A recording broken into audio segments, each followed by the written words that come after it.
बंद करो, वोट चोरी बंद करो, वोट चोरी बंद करो, वोट चोरी बंद करो, वोट चोरी बंद करो, वोट चोरी। आज रोज अहींया आवेदनपत्र आपवानी जरूर एटला माटे पड़ी के छेल्ला घणा समयथी अहींया मतदार सुधारणा कार्यक्रम चाली रह्यो छे अने ज्यारे यादी प्रसिद्ध थई, नवी यादी प्रसिद्ध थई त्यारबाद 18/1 सुधी वाधा अरजी माटेनी तारीख आपेली हती। 15, 16, 17 तारीख सुधी एक पण BLA वाधो लीधेलो न हतो अने 18 तारीखे अचानक दरेक ERO ने आखा जिल्लामांथी 55,000 जेटली वाधा अरजीओ मळी अने एना बाद आज 19 तारीखे अमे रिपोर्ट करायो तो 19 तारीखे 67,000 वाधा अरजीओ मळी।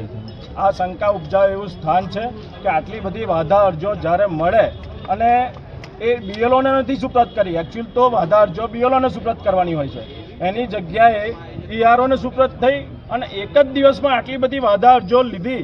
એટલા માટે આમાં જે રીતે અમારા ગુજરાત પ્રદેશ માન્ય અધ્યક્ષ અમિતભાઈ ચાવડા સાહેબ પ્રેસ કોન્ફરન્સ કરીને અલગ અલગ જે રજૂઆતો આવી એના માધ્યમથી લોકોને જણાવ્યું હતું કે દરેક જગ્યાએ આ જ પરિસ્થિતિ ગુજરાતમાં થઈ છે, તો આમાં સ્પષ્ટ રીતે માની શકાય કે ભાજપનો હાથ છે અને એમાં ચૂંટણી પંચ પણ મિલીભગત કરી અને અમુક ચોક્કસ લોકોના મત કાપી રહેવાનો પ્રયાસ કરી રહ્યું છે।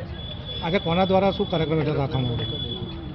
આજ રોજે ખેડા જિલ્લા કોંગ્રેસ સમિતિ દ્વારા અહીંયા આવેદનપત્ર આપી માન્ય કલેક્ટરશ્રીને આવેદન આપ્યું છે અને કલેક્ટરશ્રીને કહેવામાં આવ્યું છે કે જે લોકોએ પણ આમાં વાંધો રજૂ કર્યો છે એનું અમને લિસ્ટિંગ આપવામાં આવે, એના CCTV ફૂટેજ જો એ લોકો જમા કરવા આવ્યા એના CCTV ફૂટેજ આપવામાં આવે અને એના સિવાય જે પણ લોકોના મત હતા રદ થશે કે નહીં થાય અહીંયાથી એમણે કહેવામાં આવ્યું છે કે BLOને જશે ને BLO એની ખાતરી કર્યા સિવાય મત નહીં કાપે, પણ મત કાપશે કે નહીં કાપે એ મતલબ નથી।